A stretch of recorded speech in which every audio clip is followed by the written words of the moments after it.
Hello everyone, welcome to Let's Learn Together. Here I share my notes and brief explanations of various topics centered around geography and its other subdisciplines. You can find different sections of various subdisciplines in the playlist of the channel.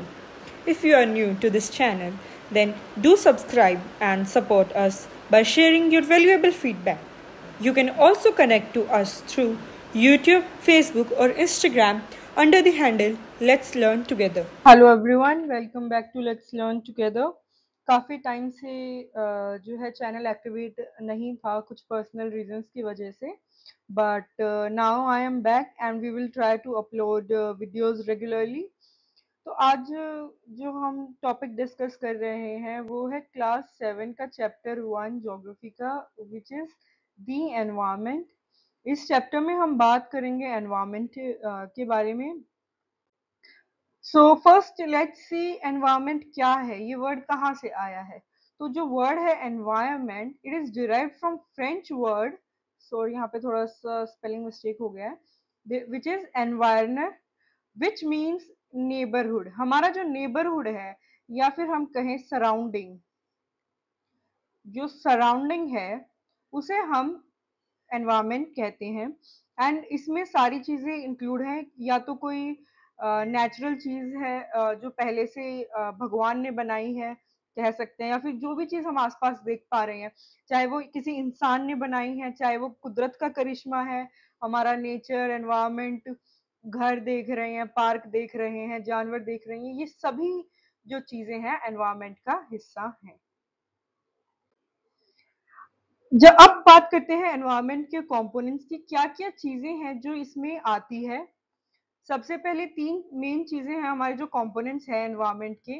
First is natural, second is human made and third is human itself, इंसान खुद. अब जब हम इन components की बात कर रहे हैं, natural, human made and human, अब हम इनको स्पेसिफिकली अगर इंडिविजुअली अब बात करें तो नेचुरल में क्या आ जाएगा, हमारा एयर, वाटर, लैंड, या कोई भी लिविंग थिंग या लिविंग ऑर्गेनिज्म, करेक्ट वर्ड इसके लिए लिविंग ऑर्गेनिज्म होगा. तो अब एयर हम इंसानों ने नहीं बनाया है, पानी पहले से है, लैंड पहले से है, एंड जो भी जीव जंतु हम धरती पर देख रहे हैं वो सब नेचुरल है, वो अपने आप आए हैं. ह्यूमन का, इंसानों का उसमें कोई इंटरफेरेंस नहीं है. उसके बाद आते हैं ह्यूमन मेड के बारे में बात अगर करें, जो चीजें हम इंसानों ने बनाई है, हमने पहले टेक्नोलॉजी डेवलप की, टूल्स बनाए, टेक्नोलॉजी डेवलप की, उसके बाद हमने इन्वेंशंस की. अब जो जो चीजें इंसानों ने बनाई है, चाहे वो पार्क हो, ब्रिज हो, बिल्डिंग हो, कोई रोड हो, ये सारी ह्यूमन मेड कंपोनेंट्स हैं, लेकिन ये सब भी इन्वायरमेंट का हिस्सा है.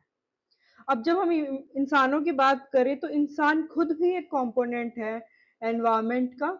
इंसान भी आपस में एक दूसरे के साथ इंटरेक्ट करते हैं, हमारी फैमिली है, एक रिलीजन को फॉलो करते हैं, एजुकेशन परस्यू करते हैं, पॉलिटिक्स में भागीदारी होती है, इकोनॉमिकली इंडिपेंडेंट होते हैं, इकोनॉमिकली स्ट्रगल करते हैं सारी जिंदगी. ये सारे जो है ह्यूमन कंपोनेंट्स हैं एनवायरनमेंट के. अब एक एक करके बात करते हैं नेचुरल सभी कंपोनेंट्स के बारे में.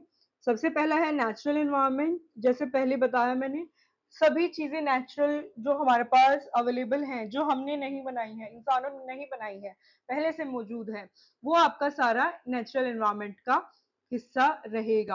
अब इसमें दोनों चीजें आ जाती हैं, बायोटिक भी, एबायोटिक भी. बायोटिक चीजें कौन कौन सी है, हमारे जितने भी लिविंग ऑर्गेनिजम्स है, जितने भी लिविंग स्पीसीज हैं.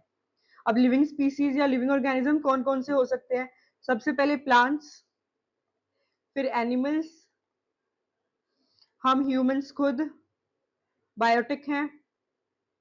उसके अलावा जितने भी माइक्रो ऑर्गेनिजम्स हैं, माइक्रो ऑर्गेनिजम्स में यहां लिख देती हूँ, माइक्रो ऑर्गेनिजम्स, कीड़े मकोड़े, जो भी चीजें हैं, सब बायोटिक कंपोनेंट्स हैं या फिर बायोटिक पार्ट हैं.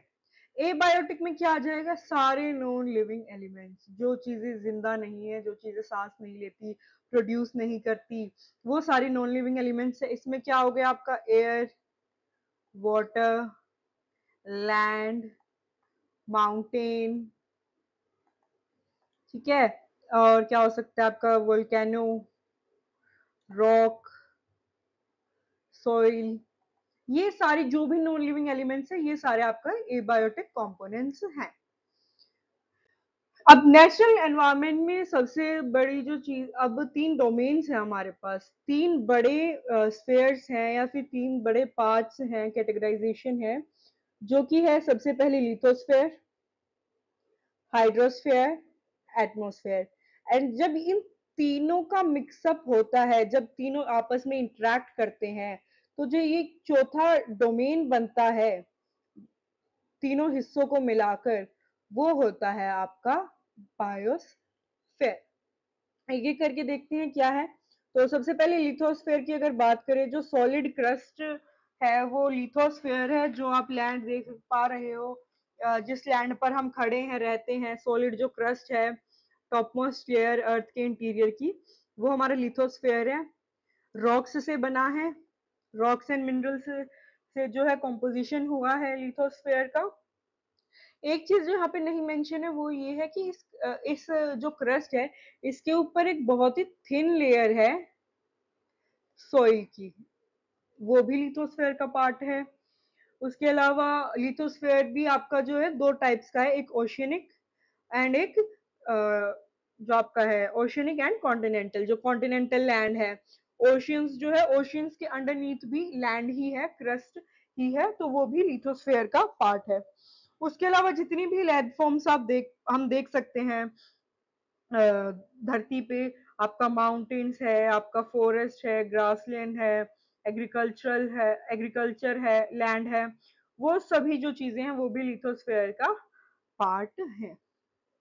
इसके बाद हम बात करते हैं हाइड्रोस्फेयर की। हाइड्रो मतलब वाटर, ये चीज मैं आपको बताना भूल गई। लिथो मतलब लैंड, ठीक है, हाइड्रो मतलब वाटर। अब जो जितने भी आपके सोर्सेज ऑफ वाटर है, वो सभी चीजें, सभी सोर्सेज जहां से हमको वाटर प्रोवाइड होता है, वो सारा आपका हाइड्रोस्फेयर का हिस्सा है। इसमें आपका रिवर, लेक, सीज, ओशियंस, सारी चीजें आ जाती हैं। एंड यहाँ पे जब हम बात कर रहे हैं वाटर की, हम वाटर के जितने भी फॉर्म्स हैं, चाहे वो स्लिट हो, स्नो हो, मतलब प्रेसिपिटेशन बोल सकते हैं बेसिकली, प्रेसिपिटेशन हो या फिर लिक्विड फॉर्म में हो, गैशियस फॉर्म में हो, हर तरीके के वाटर की फॉर्म की हम बात कर रहे हैं हाइड्रोस्फेयर में। नेक्स्ट हमारे पास आता है atmosphere, which means basically air.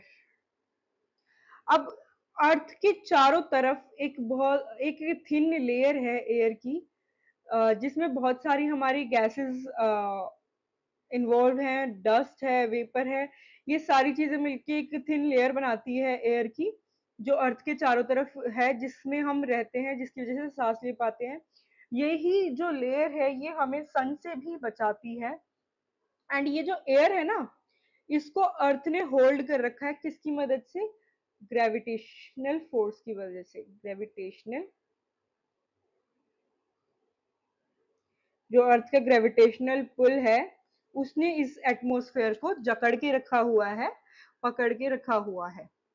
अब ये एरिया जहां पर ये तीनों चीजें मिलकर इंटरैक्ट करती हैं, तीनों चीजें एक साथ आती हैं, ये जिस पार्ट को मैंने ब्लैक एंड अप किया है, ये है हमारा बायोस्फेयर।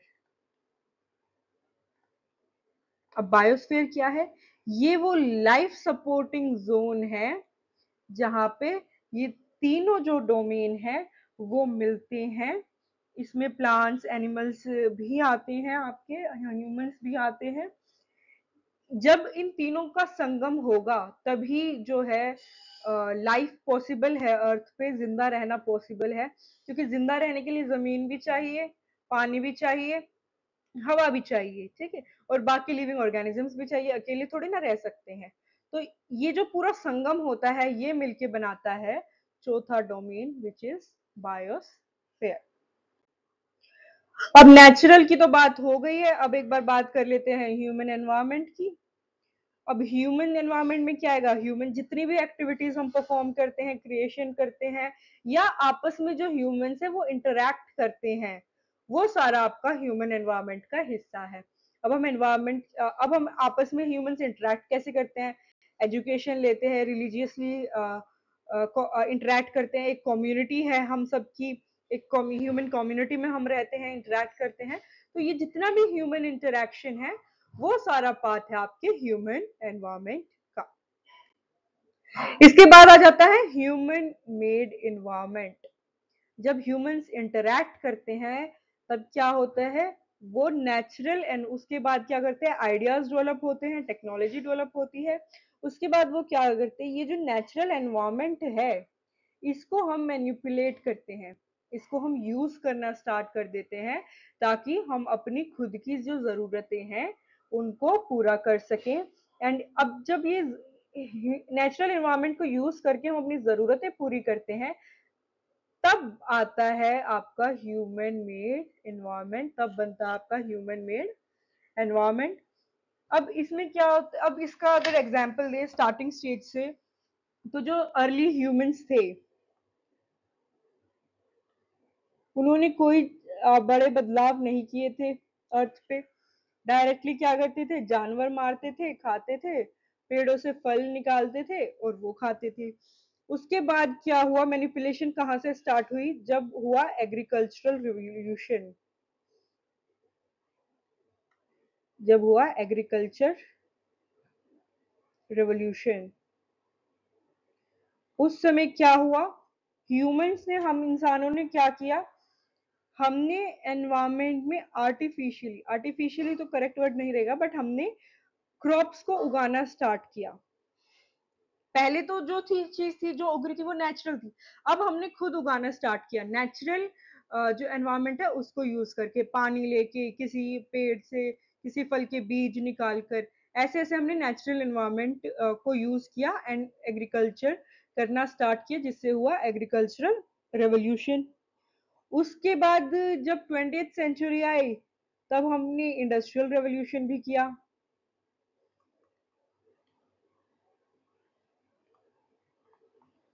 19th सेंचुरी में इंडस्ट्रियल रेवोल्यूशन आया। उसमें हमने क्या किया, अब हमने मशीन्स बनानी स्टार्ट की, इंडस्ट्रीज लगानी स्टार्ट की, लार्ज स्केल पे प्रोडक्शन स्टार्ट किया। वो भी तो हमने कहीं ना कहीं नेचर से ही सामान एक्सट्रैक्ट करके किया। उसके बाद डेवलपमेंट हुआ किसका, इंफॉर्मेशन रेवोल्यूशन हुआ। इसमें इंफॉर्मेशन रेवोल्यूशन में हमने क्या किया स्टार्ट, आपका ट्रांसपोर्टेशन स्टार्ट किया, कम्युनिकेशन स्टार्ट किया। उसके लिए उसमें भी हमने जो है नेचर को मैनिपुलेट किया, नेचुरल एनवायरनमेंट को मैनिपुलेट किया। तो अभी ये जो सारी चीजों का आविष्कार हुआ यहाँ, ये है आपका ह्यूमन मेड एनवायरनमेंट। इसके बाद हमारा टॉपिक आता है इकोसिस्टम का, व्हाट इज इकोसिस्टम। अब हमने बात की कैसे हमारे पास लिविंग ऑर्गेनिजम्स मौजूद है एनवायरनमेंट में, कैसे हम ह्यूमंस हैं, कैसे एक नेचुरल एनवायरनमेंट है खुद का, बायोटिक एबायोटिक दोनों चीजें हैं।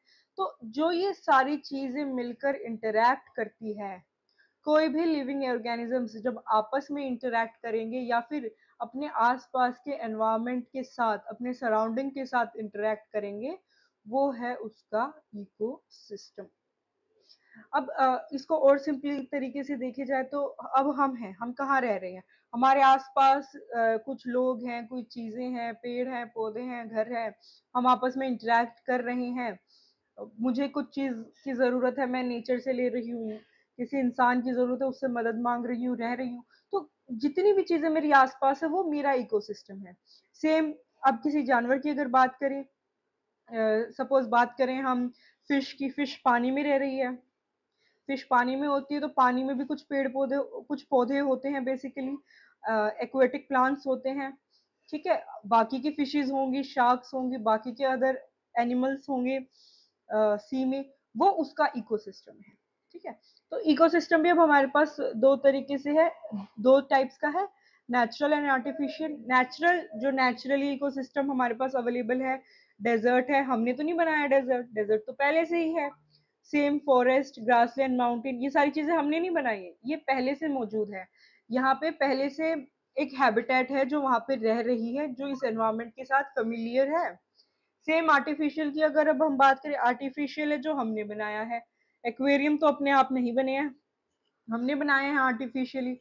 हमने जो है एक्वेटिक एनिमल्स को पकड़ के लाए हैं एक्वेरियम में रखने के लिए। क्रॉप फील्ड, हमने क्रॉप्स उगाने स्टार्ट किए थे एग्रीकल्चरल रेवोल्यूशन के टाइम पे। उससे पहले तो नेचुरली था सब कुछ। गार्डन हम बनाते हैं अपने घरों में, पार्क हम बनाते हैं, ये सारा क्या है आपका artificial ecosystem. Thank you for being part of this video. That's all for today. And soon I'll be coming up with new videos. So stay connected. Thank you. Thank you for being part of this video, and if you liked it, do not forget to share it with your friends and family, and also subscribe to our channel and press the bell icon.